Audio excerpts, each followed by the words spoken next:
Primera y segunda a los Corintios. Lección 7. Un retrato del amor. Para memorizar, ahora quedan estos 3 dones: la fe, la esperanza y el amor. Pero el mayor es el amor. Primera a los Corintios, capítulo 13, versículo 13. Sábado. Un retrato del amor. El amor lo conquista todo. Por eso Pablo tenía tanto que decir al respecto.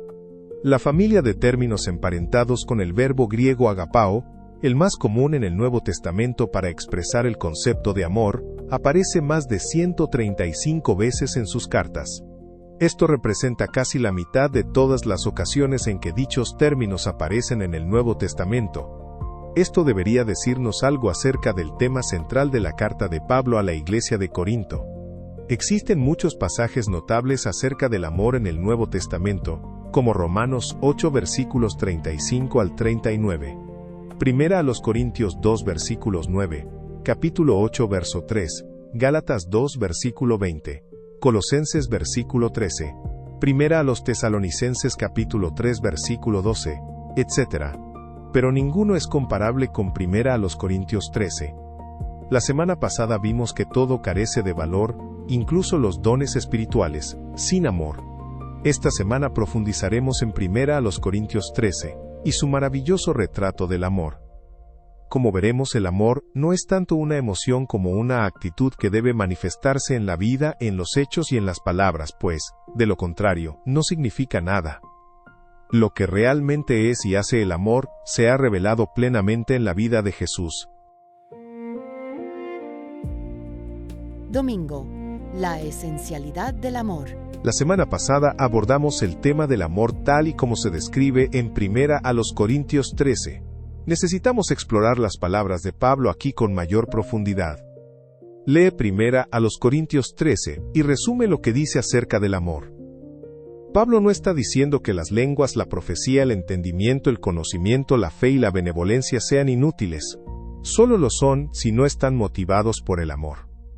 El tipo de amor del que habla Pablo no se expresa en frases como «me encantan las frutillas», «aprecio a mis amigos» o incluso «quiero a mi cónyuge y a mis hijos». Tampoco se refiere al tipo de presunto amor que se ve en las películas. Y no es amor erótico o romántico, aunque este pasaje se haya utilizado habitualmente en sermones de bodas.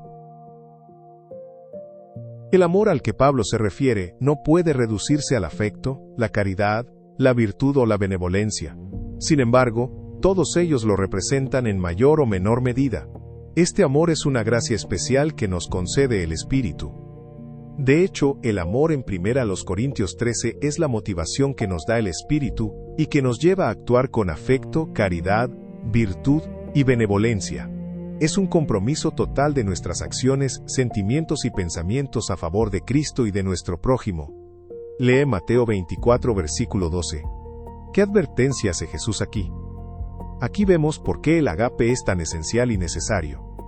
En virtud del poder que Cristo concede, no podemos permitir que el amor se enfríe en nuestros hogares, iglesias y vecindarios. Cristo nos dio su ejemplo al morir por nosotros en la cruz. ¿Qué mejor y más poderosa expresión de este tipo de amor podría existir? Aunque por supuesto nunca podríamos expresar ese tipo de amor de la misma manera. Por la gracia de Dios debemos esforzarnos por revelarlo en nuestras propias vidas, en la medida de lo posible. Lunes. Lo que el amor hace. El pasaje de Primera a los Corintios 13 versículos 4 al 7 es el corazón del capítulo. Pablo se centra en las características del amor, personificándolo para mostrar cómo se comporta una persona llena del amor motivado por el Espíritu. En su descripción, Pablo utiliza una serie de verbos. Para él, el amor tiene más que ver con las acciones que con los sentimientos o las emociones. Entonces, ¿qué hace el amor? 1. Es paciente macrotimeo. Macrotimeo significa mostrar paciencia, incluso en circunstancias difíciles. La paciencia también destaca la capacidad de ser tolerantes unos con otros. 2. Es bondadoso, trait akrestiomai.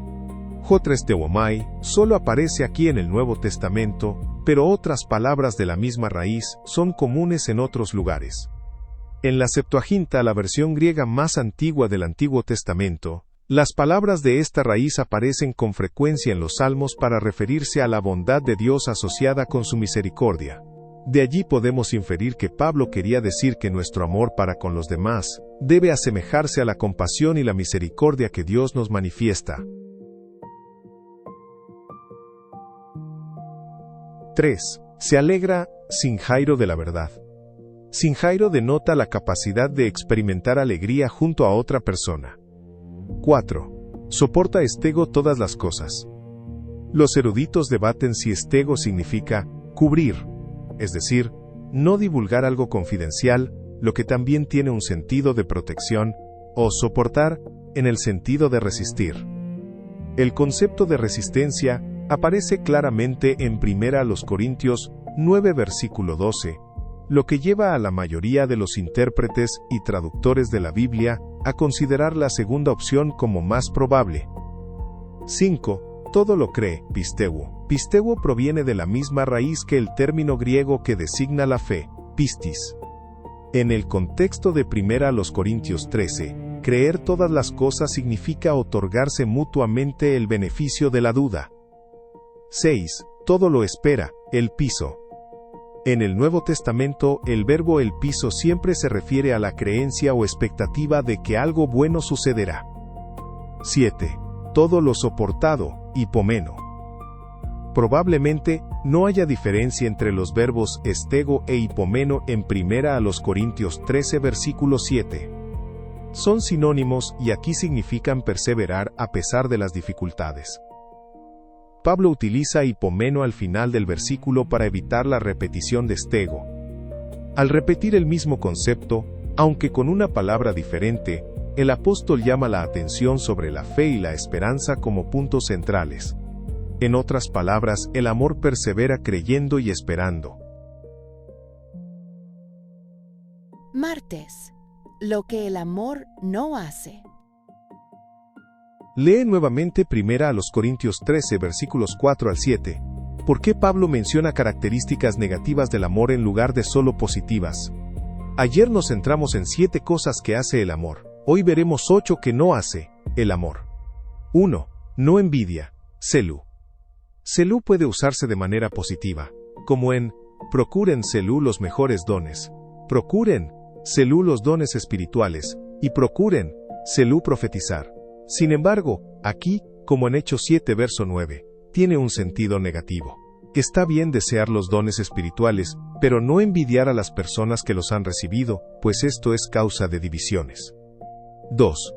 No es jactancioso, o presumido, perperomodai. La palabra así traducida, transmite la idea de arrogancia y deseo de alabanza por parte de los demás. El amor, sin embargo, no hace que la persona se centre en sí misma. Esto aún queda más claro en lo que sigue. 3. No se envanece, fisio. El verbo fisio aparece en 1 Corintios 8 verso 1 en la notable declaración de Pablo. El conocimiento avanza, pero el amor edifica. Se refiere a una persona que tiene un concepto exagerado de sí misma.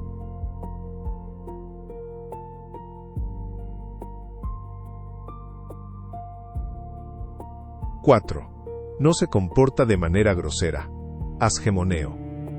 El verbo asgemoneo puede tener una amplia gama de sentidos, pero significa generalmente actuar en contra de las normas sociales y morales de una manera deshonrosa, vergonzosa, indecente o inapropiada. Pablo se refiere probablemente al comportamiento arrogante y grosero de los fuertes respecto de los débiles de la iglesia de Corinto. 5. No busca seteo lo suyo, o no es egoísta, NBI. Esto es similar a lo que Pablo dice en 1 Corintios 10 versículo 24. Ninguno busque su propio bien, sino el de otros. El amor está dispuesto a renunciar a ciertos derechos por el bien de los demás. Ver la lección 5. En un entorno en el que todos buscan que los derechos de los demás sean respetados, todos resultan beneficiados. 6. No se irrita o enoja fácilmente, paroxino. Esto significa que el amor no es irascible ni excesivamente susceptible. 7. No guarda rencor, logisomai. El verbo logizomai tiene aquí un sentido contable, lo que significa que el amor no tiene en cuenta las ofensas de los demás. En otras palabras, el amor también significa perdonar. 8. No se alegra Jairo de la injusticia o la maldad. El amor no solo no guarda rencor por las malas acciones de los demás, sino que tampoco se elimina en ellas. Cuando amamos verdaderamente a los demás, no nos regocijamos por sus errores, sino que procuramos ayudarlos.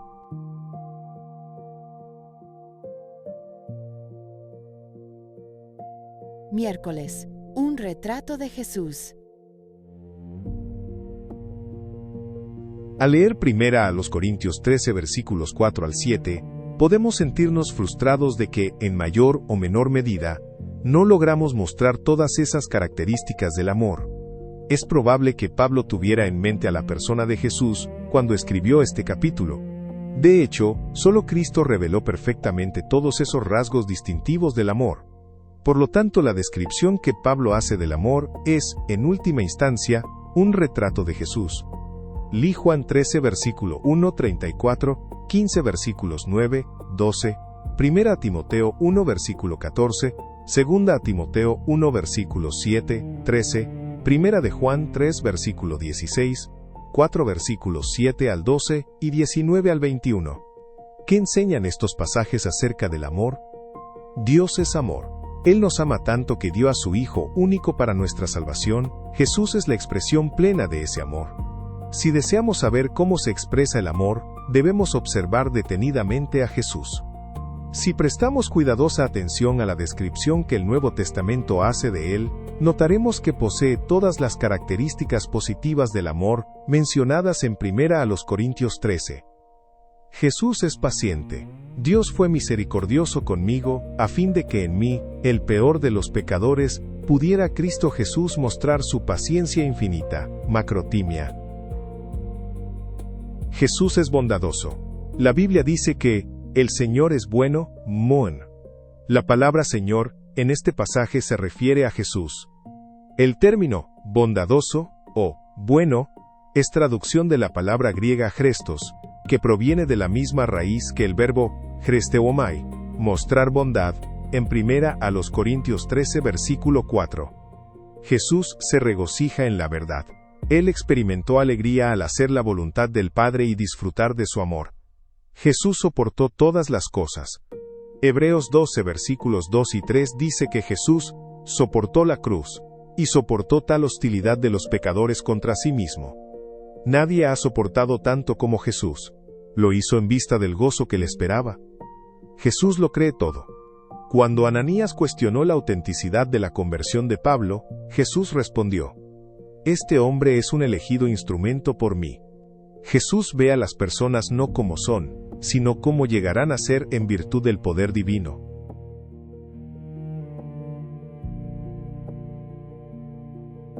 Jueves. Fe, esperanza y amor. Hemos hasta aprendido aquí que el amor es paciente, bondadoso, gozoso, tenaz, creyente, esperanzado y perseverante porque Jesús es así. Una vez que vemos estas cualidades en Jesús, el siguiente paso es imitarlo. Ese era el deseo de Pablo para los Corintios. Sin embargo, si eliminamos el no de las 8 características negativas del amor, obtenemos una descripción bastante clara de la conducta de los corintios dentro de su círculo eclesiástico. Es decir, eran envidiosos, jactanciosos, arrogantes, groseros, egoístas, irascibles y atentos a los errores ajenos. Pablo adapta los verbos que utiliza aquí a la situación de Corinto. Los corintios tenían mucho que aprender, al igual que nosotros. Después de describir lo que el amor hace y lo que no hace, Pablo concluye su sección enfatizando la naturaleza eterna del amor genuino, para estimular así su práctica. Un día, las profecías ya no serán necesarias, hablaremos un solo idioma, y el imperfecto entendimiento humano dará paso a un nuevo y completo conocimiento acerca de Dios. Los dones del Espíritu cesarán solo cuando el propósito para el que existe haya alcanzado su cumplimiento, pero el amor nunca dejará de existir. Del mismo modo, cuando Cristo regresa, la fe dará paso a la percepción visual de lo ahora invisible, y lo que hemos esperado durante tanto tiempo se hará realidad. Y, sobre todo, el amor perdurará entonces como emblema del carácter de nuestro Dios Trino. Sin embargo, en cierto sentido, la fe y la esperanza también durarán para siempre.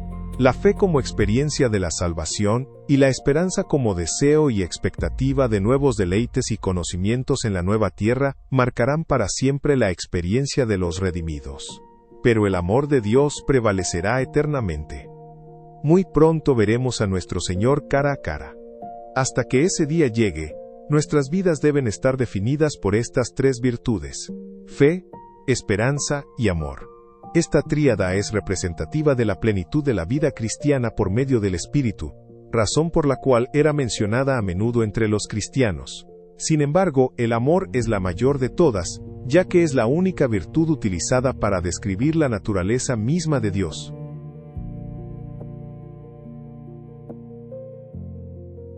Viernes. Reflexiones adicionales. Tenemos una abundancia de sermones. Lo que más se necesita es amor por las almas que perecen, ese amor que procede en ricas corrientes del trono de Dios. El verdadero cristianismo difunde el amor por todo el ser, alcanza a cada parte vital del cuerpo, el cerebro, el corazón, las manos ayudadoras, los pies, y capacita a los hombres a mantenerse firmes donde Dios requiere que se mantengan, de modo que no tracen senderos torcidos para sus pies, para que el cojo no se extravíe.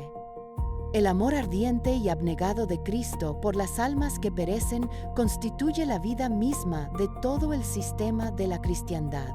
Únicamente el amor que haya fluido del corazón de Cristo puede proporcionar sanidad, y únicamente de quien fluya ese amor, como la savia del árbol o la sangre en nuestro organismo, podrá restaurar al alma herida. Resumen. Primera a los Corintios 13, a menudo llamado el capítulo del amor, es uno de los pasajes más profundos de la Biblia.